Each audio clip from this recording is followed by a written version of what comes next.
इसलिए कि इस पृथ्वी का जो सरफेस है वो आप जानते हैं कि 2/3 एरिया जो है वो पानी है, 1/3 जो इस पर का सरफेस एरिया है वो भूमि है, जिस पर के जीवन संभव है। पानी के लेयर पर जीवन संभव नहीं है। तो अल्लाह ताला ने इस आयत करीमा में ये कहा है कि उसने तुम्हारे लिए भूमि को फर्श प्लेटफॉर्म बनाया है जिस पर के जीवन संभव है।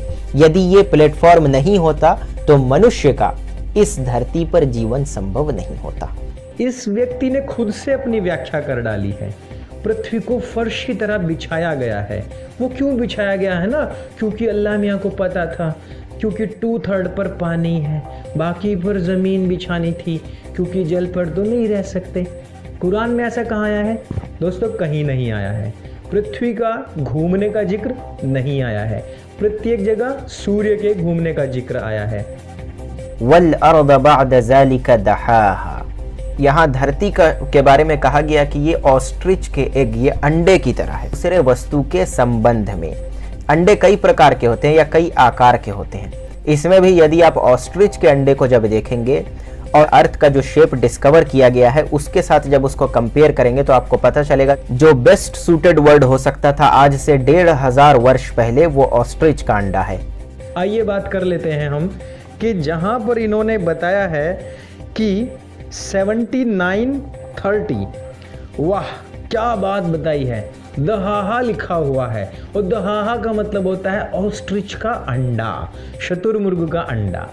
अब भाई साहब की अपनी व्याख्या अलग ही चल रही है। आइए देख लेते हैं कुरान पाक में क्या लिखा हुआ है। ये देखिए, कुरान में साफ लफ्जों में लिखा है कि फिर हमने धरती को फैलाया।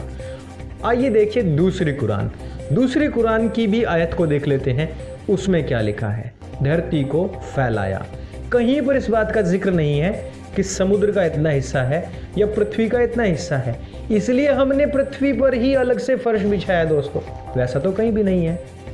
दोस्तों इस झूठे इंसान की सबसे बड़ी झूठपंथी यही पकड़ी गई कि दहाहा का मतलब यहाँ पर शुतुरमुर्ग का अंडा नहीं दिया गया है।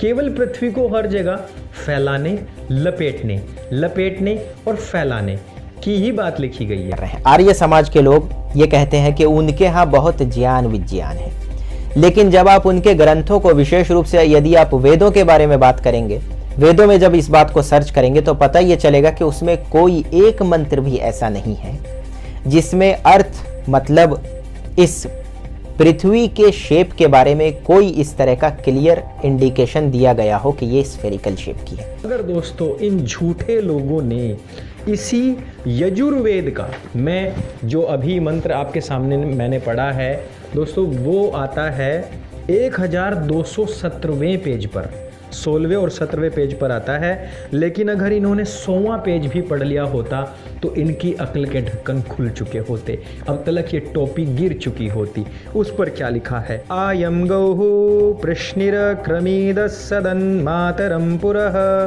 पितरम च प्रियंस्वः, अर्थात यह प्रत्यक्ष गौः अर्थात गोल रूपी पृथ्वी पालन करने वाले सूर्य लोक के पुरः अर्थात आगे आगे, गोलाकार में आगे आगे अपने ऊपर जलों के साथ, यानी कि पृथ्वी अपने ऊपर जलों के साथ, उसके ऊपर जल भी हैं, सहवर्तमान अच्छी प्रकार से चलती हुई अंतरिक्ष अर्थात आकाश में चारों तरफ, सूर्य के चारों तरफ घूमती है।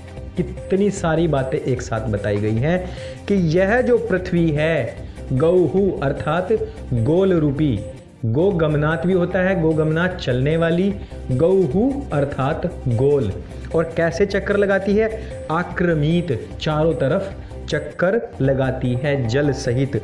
मनुष्य को जानना चाहिए कि जिससे यह भूगोल पृथ्वी जल और अग्नि के निमित्त से उत्पन्न अंतरिक्ष व अपनी कथा अर्थात अपने जल के सहित आकर्षण रूपी गुणों से सबकी रक्षा करने वाले सूर्य के चारों ओर क्षण क्षण घूमती है। इसी से दिन रात्रि, शुक्ल व कृष्ण पक्ष, ऋतु और अयन आदि काल विभाग क्रम से संभव होते हैं। पृथ्वी का शेप तो बहुत छोटी बात है। इस पृथ्वी के बारे में जैसा कि आप ये बात सब जानते हैं कि ये पृथ्वी सूरज के गिर्द जो चक्कर लगाती है उसकी स्पीड कितनी है? आप भी सुन करके चौंक जाएंगे, 30 किलोमीटर प्रति सेकंड होती है। लेकिन जब लोगों का यह कहना है कि उनके ग्रंथों में ज्ञान विज्ञान है, परमपिता परमात्मा ने जिसने इस ब्रह्मांड की रचना की है उसने ज्ञान विज्ञान उन्हें बताया है, तो उनके ग्रंथों में तो इस तरह की डिटेल्स होनी चाहिए। और ये जो पृथ्वी है ये सूरज के गिर्द इतने तेज रफ्तार के साथ जो है चल रही है, या ये है कि ये जो सरफेस है, जो अर्थ का रोटेशन है अपने एक्सिस पर, वो भी बहुत तेज स्पीड है। जो अर्थ का सरफेस स्पीड है वो भी इक्वेटर पर ऑलमोस्ट 0.5 किलोमीटर प्रति सेकंड है। तो जो लोग ये कहते हैं कि उनके ग्रंथों में ज्ञान विज्ञान है, उनके ग्रंथों में इस तरह की कोई बात देखने को नहीं मिलती है। दोस्तों, जिस पुस्तक का मैंने 100वां पेज पढ़ा है, यदि ये उसकी भूमिका भी पढ़ लेते तो दोस्तों उसकी भूमिका में बड़े प्यार से समझाया गया है कि किस प्रकार से त्रिय ब्राह्मण और गोपत ब्राह्मण में भी आया है कि स वा एष न कदाचनास्त मेति नो देती, अर्थात कहा गया है कि पृथ्वी जब घूमती है तो उसका जो जो अंश सूर्य के सामने आता है वही वही प्रकाशित हो जाता है, वहाँ वहाँ दिन होता है, और जो अप्रकाशित रह जाता है वहाँ वहाँ पर रात्रि होती है। सूर्य के चारों ओर चक्कर लगाने और पृथ्वी के अपने धुरी के चारों ओर घूमने का प्रमाण हमको यहाँ से मिल जाता है। सायणाचार्य ने इसी की व्याख्या करते हुए दोस्तों जब बताया ऋग्वेद के 1:71-9 का और ऋग्वेद के 1:50-9 का, जब भाष्य किया तो उन्होंने कहा योजना नाम सहस्रे द्वे द्वेशते द्वे च योजने एकेन निमिषार्धेन क्रममाण नमोस्तुते, अर्थात आधे निमेश में 2202 योजन का मार्ग भ्रमण करने वाले हे प्रकाश मैं तुमको नमन करता हूँ। योजन की पूरी डिटेल आपको साइड में मिल जाएगी, मल्टीप्लाई करके देख लेना आपके साइंटिस्ट क्या कहते हैं इसके विषय में कि प्रकाश की चाल क्या है।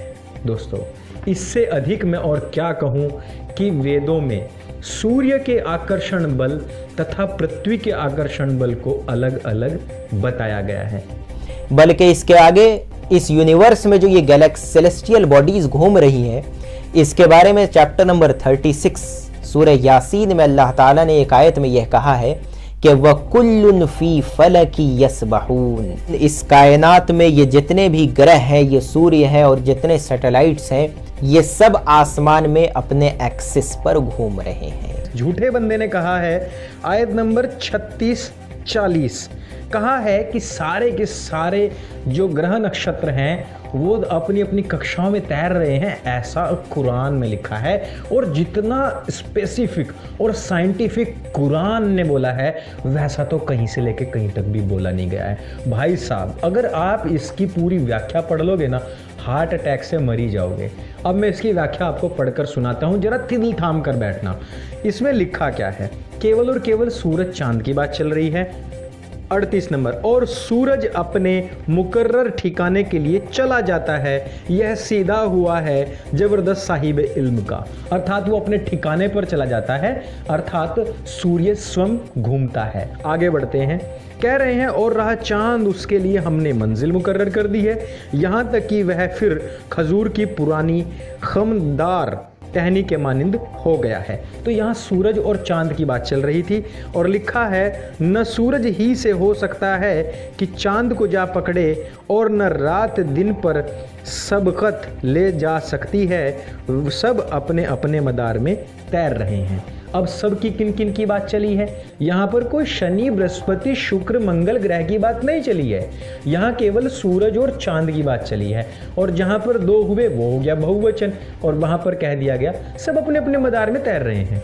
और भाई साहब ने क्या पकड़ लिया, यानी कि सूर्य क्या, चंद्र क्या, पृथ्वी क्या, मंगल क्या, बृहस्पति क्या, शनि क्या, सबको मैं ऐसे झूठ मूठी लपेट लूँगा।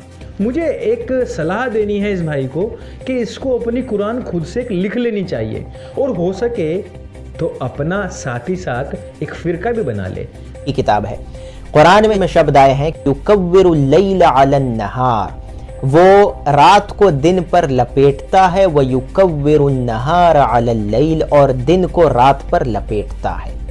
अब रही बात कि कुरान में पृथ्वी कैसी है, कुरान में पृथ्वी इसी प्रकार से है जिस प्रकार से उसको लपेटा जा सके। दिन और रात लपेटने की बात मेरे सामने आई, मुझे इतनी हंसी आई। गोल पर ही नहीं, पेंसिल पर भी कुछ भी चीज़ लपेटी जा सकती है। और ये सब कुछ जितना भी है केवल मनगढ़ंत है, इस व्यक्ति की खुद की सोच है, उसमें किसी का कोई योगदान नहीं है। और ख़ास तौर पे मोहम्मद साहब का तो बिल्कुल भी नहीं है। ऐसे व्यक्तियों को वो पकड़ के जूते मारें, इस बात की मैं गारंटी लेता हूँ। तो दोस्तों, यहाँ तक रही वेद और कुरान की बात। वीडियो आपको कैसी लगी कमेंट करके ज़रूर बताइएगा, और ऐसे अक्ल से बंद लोगों के पास तक ये वीडियो अवश्य पहुँचाइएगा। अपने